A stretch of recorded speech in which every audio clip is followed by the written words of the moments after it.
नमस्कार, मैं हूं सुमन। आप देख रहे हैं मूल निवासी दस्तर क्रीड़ा व्यवस्था परिवर्तन के।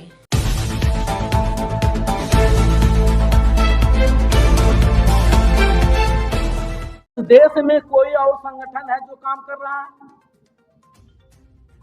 ये व्यवस्था परिवर्तन का काम बड़ा दुष्कर है, दुरूह है। इस देश में बहुत सारे संगठन हैं। सोशल चैरिटी,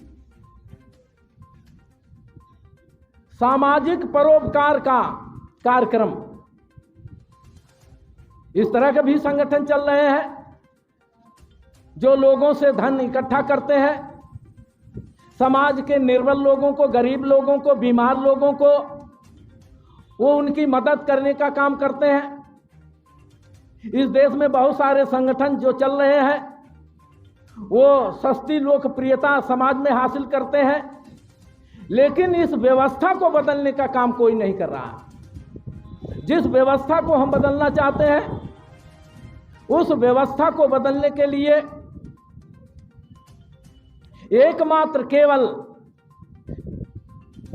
भारत मुक्ति वाम से भारत मुक्ति मोर्चा एवं आफसूट जो ऑर्गेनाइजेशन है, हम ही काम कर रहे हैं। आज देख रहे हैं इस देश में हजारों जो संगठन है, हजारों पार्टियां हैं, वो सारी पार्टियां, सारे संगठन इस व्यवस्था को कहीं न कहीं से वो इसके पार्ट एंड पार्सल बने हुए हैं। जिस व्यवस्था को हम बदलना चाहते हैं उस व्यवस्था के समर्थन में वे काम कर रहे हैं। आपने सुना होगा बहुत पहले समाज में हम लोग इस बात को कहते थे, बाबा साहब ने भी कहा था, शिक्षित करो, संगठित करो और संघर्ष करो। समाज के लोगों को आप जागरूक करो, शिक्षित करो और उनको ऑर्गेनाइज करिए, संगठित करिए और इसके बाद उसको उस व्यवस्था को बदलने के लिए बाबा साहब ने कहा था संघर्ष करो। लेकिन आज समाज में क्या स्थितियां हैं? लोग कहते हैं बाबा साहब ने 3 बात कही थी, शिक्षित करो, संगठित करो और संघर्ष करो। तो लोग समाज में जाते हैं, समाज के लोगों को शिक्षित करते हैं, समाज के लोगों को संगठित करते हैं।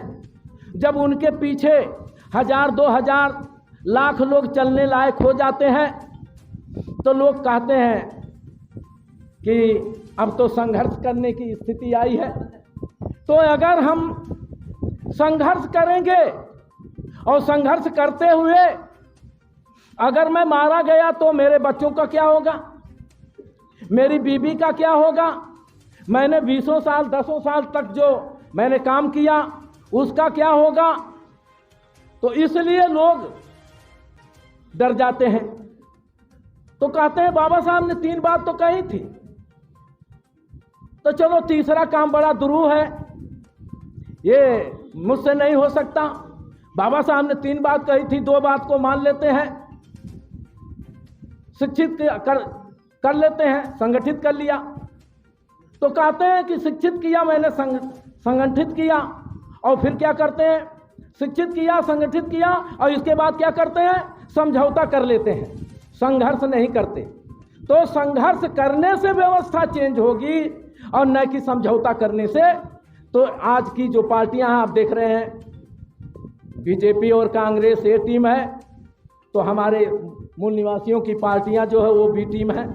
इसलिए साथियों, चूंकि समय कम है इसलिए मैं बहुत कुछ कहना चाहता हूं।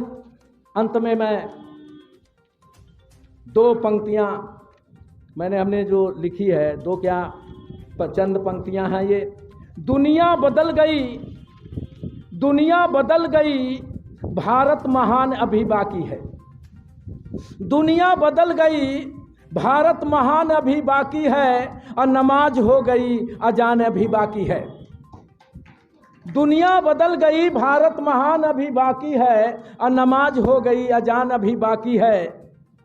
सड़ी गली रूढ़ियों में मानवता बिलख रही, सड़ी गली रूढ़ियों में मानवता बिलख रही, समता, स्वतंत्रता, बंधुता, न्याय लिए आजादी तड़प रही।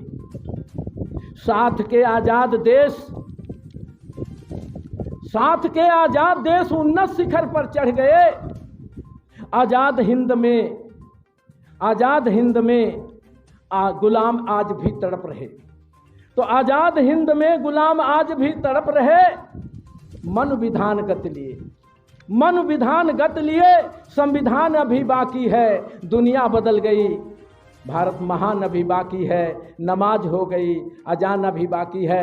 तो साथियों, इसी के साथ चूँकि साहब को हम सबको सुनना है और अगला जो कुछ शेष बातें हैं साहब बताएंगे, और हमको साहब की बताई हुई बातों पर हमको उनके मार्गदर्शन में, आपके नेतृत्व में हमें गुस्सा आनी चाहिए। देखिए, अभी ईवीएम का जो मामला है, अभी 1900 करोड़ रुपया नई ईवीएम खरीदने के लिए साहब ईवीएम का भंडाफोड़ करने के लिए अभी जो है परिवर्तन यात्रा चलाना शुरू कर रहे थे। देखा आपने उसको कैसे रोका गया।